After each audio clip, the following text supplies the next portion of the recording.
سورہ کہف میں جہاں ذوالقرنین کا ذکر آتا ہے، اس کی آیت نمبر 86 کے مطابق ذوالقرنین سفر کے دوران ایک ایسی جگہ پر جا پہنچے جو سورج غروب ہونے کی جگہ تھی۔ پھر آیت نمبر 90 کے مطابق ذوالقرنین ایک اور سفر کے دوران ایک ایسی جگہ پر جا پہنچے جو سورج طلوع ہونے کی جگہ تھی۔ صاحب بات یہ ہے کہ سورج غروب یا طلوع ہونے کی جگہ تک جا پہنچنا صرف اسی صورت میں ممکن ہے اگر زمین کو ہم فلیٹ تصور کر لیں، جیسا کہ اس زمانے کے لوگ کرتے تھے۔ اب جب جدید سائنس یہ ثابت کر چکی ہے کہ زمین فلیٹ نہیں چپٹی ہے، تو پھر آپ ان آیات کو سائنسی استدلال کی روشنی میں کس طرح دیکھتے ہیں؟ میں یہ بات کہی نہیں گئی کہ سورج وہاں غروب ہو رہا تھا، یہ کہا گیا ہے کہ اس نے سورج کو غروب ہوتے ہوئے دیکھا ہے، تو بالکل ادبی بیان ہے۔ جیسے ہم کہتے ہیں کہ میں آج کراچی گیا تھا اور میں نے وہاں سمندر میں سورج ڈوبتے دیکھا، تو ایک ادبی اسلوب کو آپ سائنسی چیز کو سمجھتے ہیں، وہاں یہ بیان نہیں کیا گیا، وہاں یہ موضوع ہی نہیں ہے۔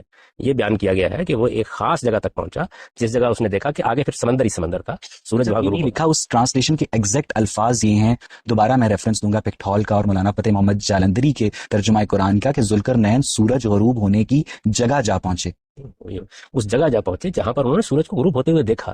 ظاہر ہے کہ سورج کو غروب ہوتے ہوئے ہم بھی دیکھتے ہیں، ہم بھی مغرب کہتے ہیں، ہم بھی مشرق کہتے ہیں، ہر جگہ سے سورج کو غروب ہوتے دیکھا جا اس کے سکتا باوجود مغرب بولتے ہیں، اس کے باوجود مشرق بولتے ہیں۔ یہ عام بول چال کی زبان ہے، یہ آپ بھی استعمال کرتے ہیں۔ روز آپ کہتے ہیں میں مغرب کے وقت آؤں گا، مغرب کا مطلب کیا ہے؟ سورج کے غروب ہونے کا وقت، غروب بولتے ہیں۔ آپ روزانہ اخبار میں پڑھتے ہیں طلوع آفتاب کا وقت یہ ہے، غروب آفتاب کا وقت یہ ہے۔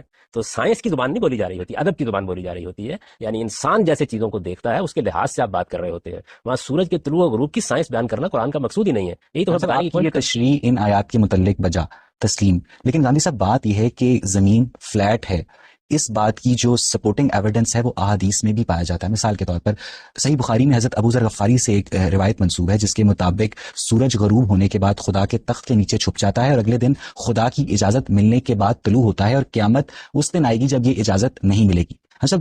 یہ پھر وہی ویو آ گیا کہ زمین فلیٹ ہے، کیونکہ اس زمانے کا بندہ سورج کو صرف غروب ہوتے دیکھتا تھا، جبکہ آج ہم جانتے ہیں کہ سورج کبھی غروب نہیں ہوتا، آدھے حصے پہ زمین کے طلوع ہوتا ہے اور آدھے حصے پہ غروب۔ بڑی غیر معمولی بات جو بیان کی گئی ہے اس میں اصل میں اس حقیقت کی طرف آپ کو توجہ دلائی گئی ہے کہ جو طلوع و غروب کا نظام چل رہا ہے، جس کے تحت سورج ایک جگہ سے آتا ہے دوسری جگہ جاتا ہے، یہ دنیا جس طریقے سے کام کر رہی ہے یہ سب خدا کے اذن پر کام کر رہی ہے۔ وہاں بیان کرنا یہ مقصود ہی نہیں ہے جس کو آپ سائنسی تحقیقات کہتے ہیں۔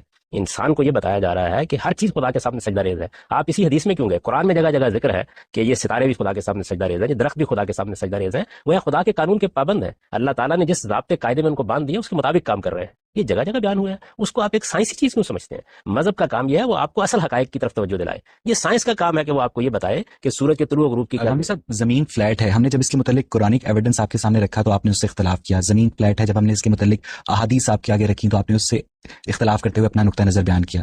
ہم سب بات یہ ہے کہ 15ویں صدی عیسوی تک یہودی، عیسائی اور مسلمان علماء صرف خدا کے وجود کے بعد ایک اور بات پر متفق تھے کہ زمین فلیٹ ہے، نمبر ایک، اور زمین اس نظام شمسی کا